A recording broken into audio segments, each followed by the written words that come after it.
विवेकानंद को तालियां इसलिए मिली कि बाकी सब लेडीज एंड जेंटलमैन कह रहे थे।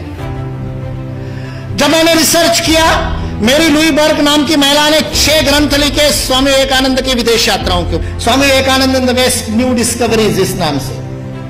वो मेरी लुई बर्ग ने शिकागो की उस धर्म सभा में उपस्थित जो श्रोतागण थे उसके प्रत्येक के साथ संपर्क किया, जो जीवित थे, जो जीवित नहीं थे, उनके वंशजों के साथ उनकी डायरिया खंगाली, उसके पूरे मिनट्स पढ़े।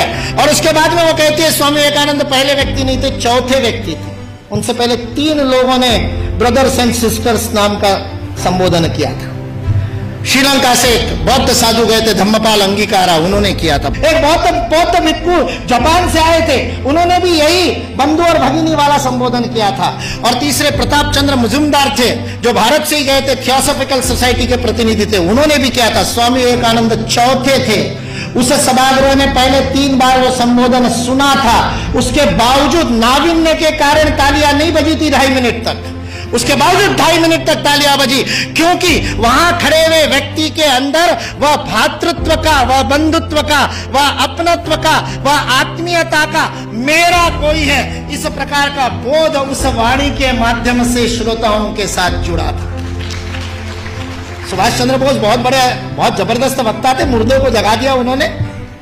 अपनी पूरी आजादी सेना युद्धबंदियों में से तैयार की थी। हारे हुए युद्धबंदियों के कैदियों के बीच में ऐसे प्राण फूंकते कि आजाद हिंद सेना की स्थापना हो जाए। वो सुभाष चंद्र बोस कहते हैं, आज स्वामी विवेकानंद जीवित होते तो उनके पैरों में मैं बैठा होता। उस सुभाष चंद्र बोस को किसी ने पूछा कि स्वामी विवेकानंद के शब्दों का असर क्यों हुआ, तो उन्होंने अपनी वो कवित्व में वक्तृता में कहा था, जो बात होठों से बोली जाती है होठों तक पहुंचती है, जो बात गले से बोली जाती है मेरे जैसे चिल्ला चिल्ला के वो गले तक पहुंचती है, कभी कभी गले उतर भी जाती है, लेकिन हृदय तक वही बात पहुंचती है जो हृदय से कही जाती है। और स्वामी विवेकानंद के शब्द हृदय से कहते। सारा 1.5 महीने का अपमान विष का प्राशन करने के बाद ये शिव वहां खड़ा होकर के कल्याण के मंत्र बोलता है और अमेरिका निवासियों को बहनों और भाइयों कह करके बोलता है, जिन अमेरिका वासियों ने उसको खाने के लिए नहीं दिया था, दर दर की ठोकरें खाने पर मजबूर कर दिया था, यू ब्लैक गेट आउट कह करके जिसका हर दरवाजे पर स्वागत हुआ था, 1.5 महीने तक अपमान सहने के बाद उस अपमान के विष को पी करके भारत का हिंदुत्व का सच्चा प्रतिनिधि, जिसने गर्व से कहो हिंदू है, उस दिन 11 सितंबर को पहली बार बोला था कि मैं गर्व से कहता हूं कि उस हिंदुत्व का मैं प्रतिनिधि हूं। वह स्वामी विवेकानंद सच्चे अर्थ में प्रतिनिधित्व करता है और उस पूरे सभागार को ही नहीं, पूरी अमेरिका को अपने भातृत्व बोध से बोधित करता है। ये भारतीय संस्कृति की वैश्विक अवदान है, वसुधैव कुटुंबकम का भाव है। हमारे यहां किसी भी सामूहिक गतिविधि का सर्वोच्च आदर्श परिवार है। यदि आप अपने संस्था में परिवार का भाव स्थापित नहीं कर सके तो उस संस्था का नेतृत्व करने का आपको अधिकार नहीं है। यह भारत का बोध है। मैं कहता हूं ये कुछ नहीं बिगाड़ सकते, ये विकृति फैलाने वाले कुछ नहीं बिगाड़ सकते, क्योंकि इस देश का समाज जीवंत समाज, और जो शरीर जीवंत होता है उसके नाक में धूल का कण जाता है तो छींक मार करके भगा देता है। भारत ने भी छींक मार दी तो भाग गए बेचारे, कहां जाएंगे।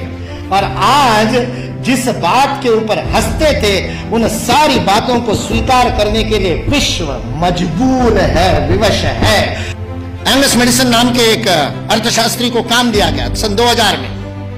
जिस कालगणना की आप दोनों ने बात की, उस कालगणना में 1000 की गिनती बड़ी महत्वपूर्ण थी, क्योंकि बाइबल में लिख दिया कि 1000 वर्ष जब पूरे हो जाएंगे तो मिलेनियम पूरा होगा। और मिलेनियम का बाइबलिकल अर्थ है कि उस दिन वापस आएगा क्राइस्ट, और उसके बाद में सबका जजमेंट होगा और सबको कौन किसने पास में बैठेगा वो तय होगा, और जिसने नहीं माना होगा उन सबको जहन्नुम में भेज दिया जाएगा।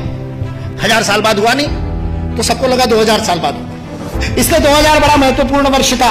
बहुत सारे सम्मेलन हुए सारी दुनिया में, और उन सम्मेलनों के बीच में दुनिया के सर्वाधिक विकसित देशों का जो संगठन है OECD, organisation for economic cooperation and development, जिसके लिए विश्व के सर्वाधिक GDP वाले पहले 7 थे, अब 15 हो गए, 16 हो गए देशों का वह संगठन था।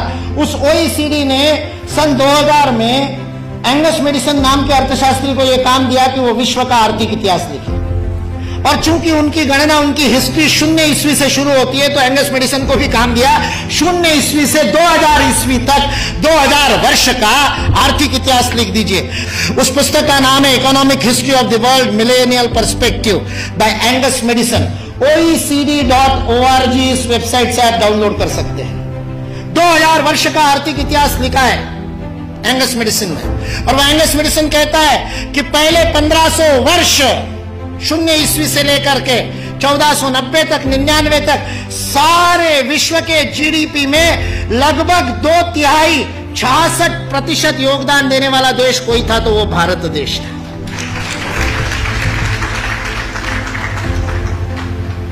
मैं सोच रहा था, इतिहास का मैं विद्यार्थी हूं, आपके जैसा इतना अध्ययन तो नहीं किया, लेकिन मैं सोच रहा था ये 1500 से क्या संबंध है। तो पता चला वास्को दी गामा 1498 में आया था और मतलब उसने भारत को खोजा, ऐसा हम लोग भी लिखते हैं, तो उससे पहले कोई गुम हो गया होगा।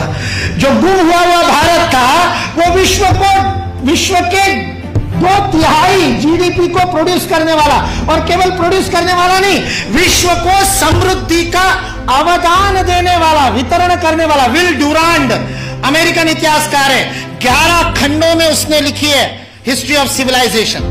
वह विल ड्यूरांड लिखता है सारे विश्व को संपदा का वितरण करने वाला कोई देश होगा तो वह देश भारत देश है। वितरण शब्द प्रयोग किया है, लेन देन नहीं, वितरण करने वाला देश। सारे दुनिया में हमारे व्यापारी जाते थे। वो वास्को दी गामा को भी हमारे ये गुजरात का व्यापारी, वास्को दी गामा ने अपनी डायरी में लिखा है, वो गुजरात का व्यापारी पानी के जहाज लेकर के उसको मिला साउथ अफ्रीका में, उसको तो भारत मिला नहीं था।